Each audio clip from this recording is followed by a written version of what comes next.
প্রতিদিন রান্না করার পরে কিন্তু আমাদের রান্নাঘরের অবস্থা বেহাল হয়ে যায়। রান্নাঘরে তেলের ছিটে, খাবারের ছিটে, তার মধ্যে প্রেসার কুকার সিটি দিলে প্রেসার কুকারে যাই দাও না কোনো ছিটকে তো কিচেন কাউন্টার টপে পড়তেই হবে।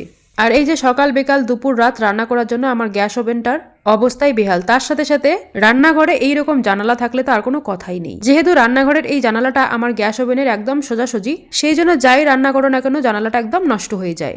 তাই প্রত্যেকবার রান্না করার পরে তো পরিষ্কার করতেই হয়।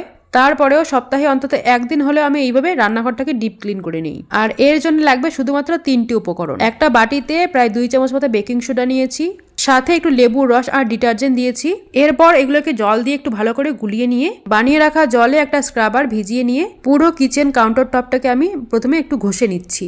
আর এই বেকিং সোডা দিয়ে যে বানিয়ে রেখেছিলাম জলটা, এই জলটা দিয়ে যদি তোমরা কিচেন কাউন্টারটা পরিষ্কার করে দেখবে একদম খাটনি তো হবেই না, একদম কড়া থেকে কড়া দাগ উঠে যাবে। আর হচ্ছে গিয়ে রান্নাঘর এত সুন্দর পরিষ্কার হবে যেটা দেখেই চোখে একটা অন্যরকম শান্তি আসবে। তো এই জলটার মধ্যে আমি স্ক্রাবারটাকে একটু একটু পরপর ভিজিয়ে নিচ্ছি। আর ভিজিয়ে নেওয়ার পরে সবগুলোকে একটু ভালো করে ঘষে নিচ্ছি। আর ঘষে নেওয়া হয়ে গেলেই একটা সুতির কাপড় দিয়ে কিন্তু সবগুলোকে খুব ভালোভাবে একটু মুছে নিতে হবে পরিষ্কার জল দিয়ে। রান্নাঘরে আর যাই থাকুক না কেন একটা বেকিং সোডা কিন্তু রাখতেই হয়। আর হ্যাঁ, আমি যে জলটা গুলিয়ে নিয়েছিলাম সেখানে কিন্তু লেবুর রস দিয়েছি। তোমাদের কাছে যদি লেবুর রস না থাকে বা লেবুর রসের বদলে কিন্তু তোমরা ভিনেগার দিতে পারো। আর ডিটারজেন্ট পাউডারের বদলে বাসন মাজার জন্য যে লিকুইডটা থাকে সেটা কিন্তু দিতে পারো।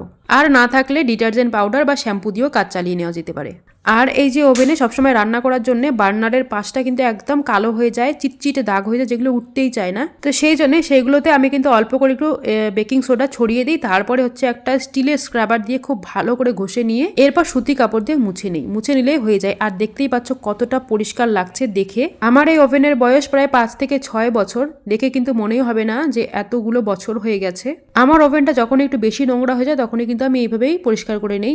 আর এইভাবে শুধু যে আমি কিচেন পরিষ্কার করি তা না, আমি কিন্তু ফ্রিজও এইভাবে পরিষ্কার করে নিই। আর এই যে দেখো জানালাটা প্রথমে যখন দেখিয়েছিলাম কতটা নোংরা ছিল, এখন একদম ঝকঝকে হয়ে গেছে। বেকিং সোডা জলে গুলিয়ে এইভাবে রান্নাঘর পরিষ্কার করলে এক ফোঁটা তেলও কিন্তু কোথাও লেগে থাকে না। যাই হোক, তোমরা নিজের চোখে দেখতে পাচ্ছ আমার রান্নাঘরের আগের আর পরের অবস্থা। আশা করছি ভিডিওটা ভালো লেগেছে। যদি ভালো লেগে থাকে তাহলে লাইক, কমেন্ট, শেয়ার করে দিয়ে আমার পেজটিকে ফলো করে দেবে।